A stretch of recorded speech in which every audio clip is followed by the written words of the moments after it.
How's it going, everyone? It's Artifact, and today we're going to talk about the strengths and weaknesses of your listening setup. Firstly, I'd like to say it's really important to pay close attention to your listening setup. I've wasted a lot of time by not having the right equipment or not knowing the key principles about listening. I'm just going to give you my advice, my listening setup, and a few key points. My exact listening setup is I have two. At home, I have my Audeze LCD2 headphones, which are quite expensive, but they are really, really awesome. Here in my studio, I have my KRK Rocket 8 monitors. For me, it's always been a balance using headphones and using speakers, getting the best from both. I've had times when I first moved to Berlin, I didn't have a studio, couldn't be loud in my apartment on the monitors, and my mixes really suffered from only using headphones. I didn't have the best headphones in the world. I had these old ones, these bad boys, these Sennheiser open back ones, and I couldn't quite ever get the mix right on these. When I upgraded to the Audezes, it became a lot easier to get the right detail, but I still rely heavily on monitors as well, so it's always been a balance between the two for me. That being said, this balance is actually more important than the actual specific equipment that you use. As long as you know the strengths and weaknesses of both your monitors and your headphones, you'll be able to find that balance and really improve your mixes tenfold. So going into the benefits of headphones, particularly open back headphones, I would highly recommend those because you get a nicer sound stage and you can hear the exact detail in your sounds a lot more than you can in closed headphones. So that's the first advantage point of headphones. It's the high level of detail that you can really hear, like specific things that are starting to distort. This is hard to pick up on some headphones, but if you get some good quality open back headphones, there's a lot of good ones out there, then you'll really get a nice detail, which is really, really important. Obviously, the headphones are great for home use as well and at night times. That goes without saying. With headphones, you get kind of a true sound because you don't have, the things going on in the room that you would with monitors that could sort of give you an untrue representation of your mix. Some of the disadvantages for headphones is the stereo sound. It can be difficult to sometimes know exactly how stereo things are in headphones because you have that obvious separation in the left and right. Sometimes you can think things are really panned left and panned right and it sounds wide, but in actuality it's not really a nice width. It's also sometimes difficult to gauge the real low end definition in headphones, and it's difficult sometimes to find that exact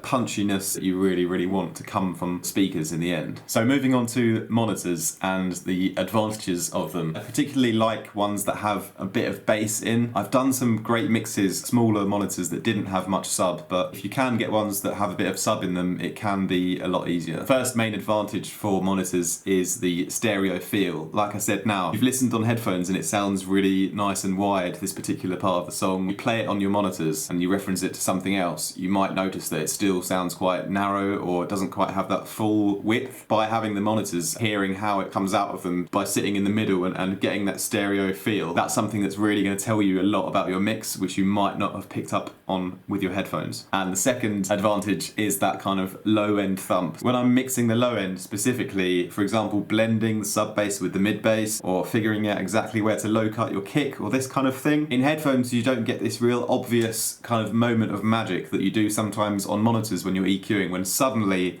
the whole mix is just lifted by you getting the exact kind of crossover part of the EQ just exactly on point. Now, some of the disadvantages of monitors, especially these ones here, because they have a lot of bass, it can sometimes be overexciting. So you might think your track is sounding really nice because the bass is really pumping through, but then you actually realise that you've gone overboard with it, and that's why I would have to go back on headphones after to make sure that I'm not sort of ruining the track or distorting things in the detail. The second point about monitors is these ones specifically, they do have less detail. I can't hear exactly the small nuances that are going on, particularly in the high end. So again, that is another disadvantage of these and something that I'm always aware of, and that's why I will always, after I've made decisions on here, I will recheck the detail on headphones. Now, like I said, this is all about knowing your devices, knowing what the benefits and the disadvantages are of your monitors and of your headphones. And once you know exactly what is going on, then you can find that balance in the middle and make the correct decisions to get the ultimate mix that you can possibly achieve. One final note is always to remember that music is about making a cool vibe to your song, and it's easy to get obsessed with getting the right sound detail. So my advice for that is just always aim and strive for the best sound quality that you can, but never sacrifice the vibe and the fun process of making music. I hope I was able to provide a helpful little insight to you guys. Obviously, my YouTube channel is pretty small. I don't make any money from it yet. If you do want to support me, you can hit me up and grab a cool t-shirt, or you can also join my Patreon for extra music production tips. Have a good day, guys.